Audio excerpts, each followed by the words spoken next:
During an interview, some Somalians living in Minnesota said they prefer Sharia law over American law.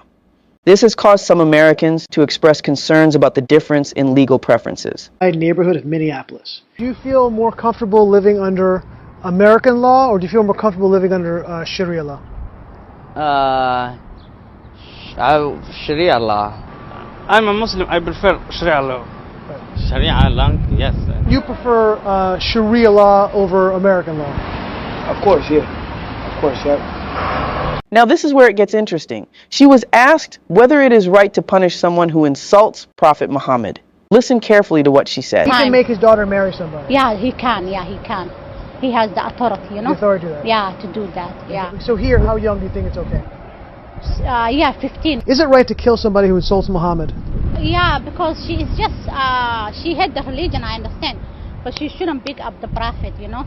Now, this is why some Americans were not happy with the statement they made. People feel that if you're living in someone else's country, a country that welcomed you, offered you safety, freedom, and opportunities, then it's expected that you follow that country's laws. That's what some Americans find frustrating. They believe that while everyone should be free to practice their beliefs, the laws of the land should still apply. Others have a calmer view. They say this doesn't need to cause conflict. If someone feels that American law doesn't align with their beliefs, then perhaps the best thing is to live in their home country, in this case, Somalia, where they can practice Sharia law peacefully, without interfering with anyone else. So here's the question for you. Do you think people should be allowed to follow Sharia law in the community where they live, or should they follow the laws of the country they're living in? I came to this country in 1990. I've been here 35 years before Trump's. Here in downtown Cedar Riverside, the heart of the Somalian community, I've been invited into the Masjid Shafi'i Mosque, and I'm with Muhammad Ali, an elder here, a community leader here. And tell us a little bit about, Muhammad, this area. You were telling me this is like the heart of the Somali community. This is the Cedar Riverside. This is the first Somalians when they immigrated from Somalia came to Minnesota. This is a hard city, approximately 10,000 Somalis live in Cedar Riverside. It's a very big, large neighborhood. We got approximately 4 or 5 mosques surrounded here. This is the main mosque, Imam Shafi'i, and the Imam Abdul Ghani Qardawi. You are the imam of the mosque here, and you guys were telling me this is one of the first mosques in Minnesota. It's the heart of the community. Do you mind, Dr. Abdul Ghani, telling us a little bit about the mosque? First of all, thank you very much for your coming here tonight, and we were really expecting you guys because I see that you were in the community and doing a lot of help. Masjid Shafi'i is one of the first mosques in this area or Minneapolis area. We are located in the Cedar Riverside, and Cedar Riverside is the biggest area of the Somali community. At least 8,000 people reside this area, and most of them, they come from Somalia. I mean, there is a lot of people who was born here, but the elders and the first communists, they came from Somalia. The mosque has a lot of people. We have at least Fridays 500 to 700 people, Friday prayers. But since ICE came here, we feel that there is a lot of people are really not coming to mosque. Imagine building a life for decades and being told it could disappear tonight or even overnight. For most families, this isn't just politics, it's survival. This decision doesn't just affect paperwork, it affects children, homes, and future. So what happens when temporary turns into permanent uncertainty? Let's watch this. 500 to 700 people on Friday prayer is a lot of people. How has that changed since ICE has arrived? We do 2 times in Fridays and 2 prayer times, and each one's close to 500 people, and that means it's 1,000 people. There used to be 1,000 every Friday here, but since the ICE came here, I think we have only 300 people Fridays total. Yes, because of everybody's staying home. Even if they are the citizen, they stay home. They are really frightened and they fear that they, get trouble with the ICE. Sure. So we were trying to talk to the community and let them know that, as long as you are citizenship, as long as you have a citizen, you should come and, participate in the prayer. But still, we are, missing a lot of people. Honestly, truly, that's sickening. It's sickening that they can come into your community from Alabama and Texas, and you can't even go to Imam to mosque. There's a young Somali man has been chased by ICE. He's an American citizen based on he got profiled based on his appearance, skin color. And he said, I'm an American citizen. They dropped him on the floor. They headlocked him.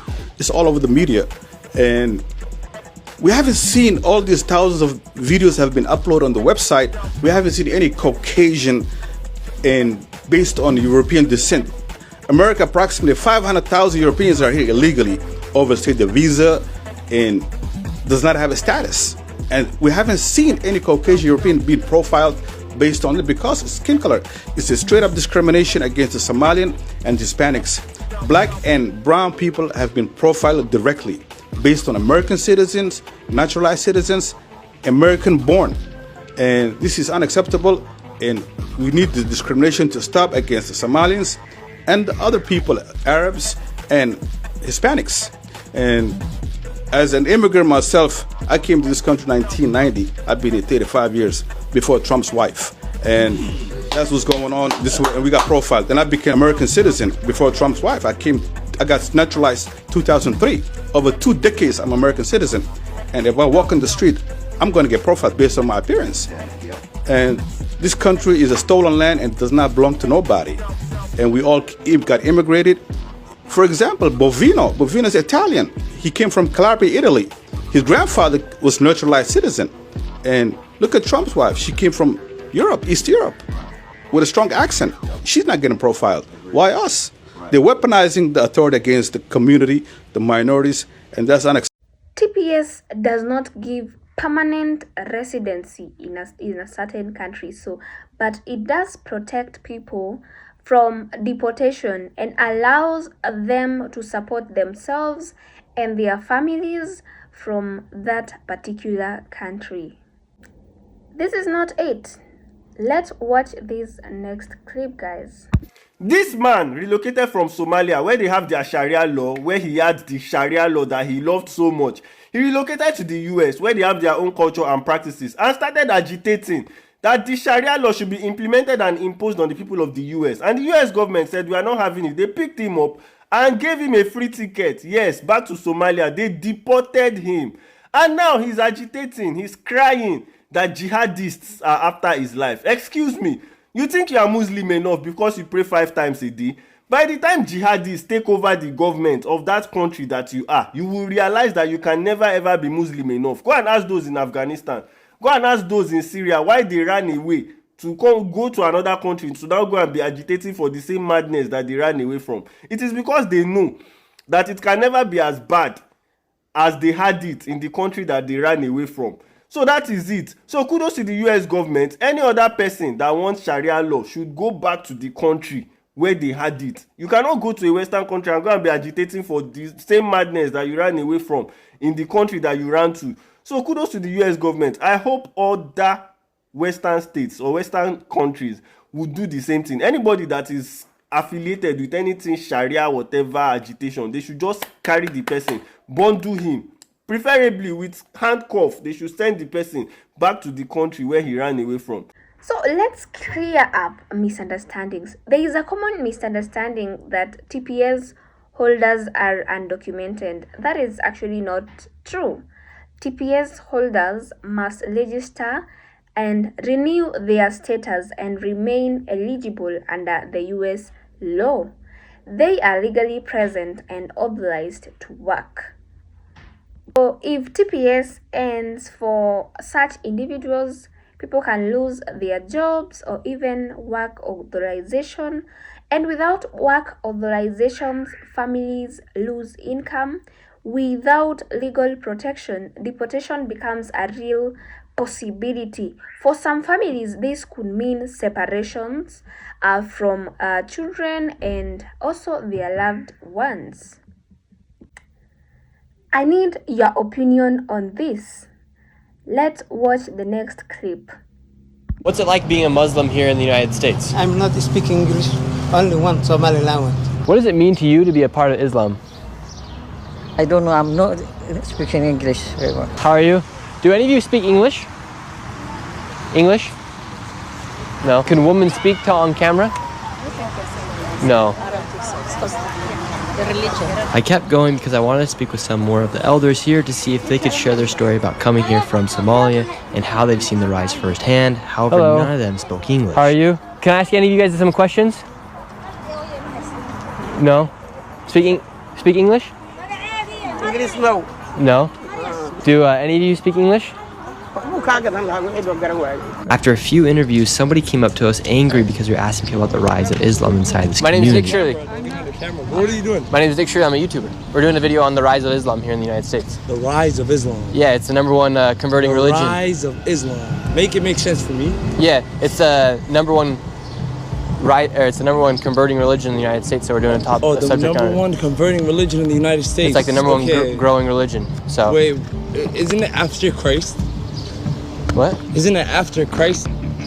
This guy wouldn't show his face on camera, and this conversation kept going for a few minutes, and he demanded that we deleted the footage of the interviews that we took here on the street. I said no, and he said, you better go, and we're gonna make sure you leave. This is where things even get more complicated. I bet you $1 million, at least half of them don't speak English properly. Either can't speak it or broken English. They out here patrolling the streets and take a call for service. I don't know English. You're a police officer. Put this idiot on here real quick. Roll it. Ashaan oo ka mid ah odayaasha community-ga Soomaaliyeed iyo waalidiinta magaaladan degan ilmana ku koriyay.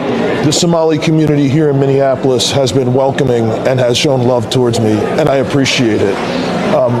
Over the last 3 years, we have been working together to try and address some of the real serious problems that we have in our community.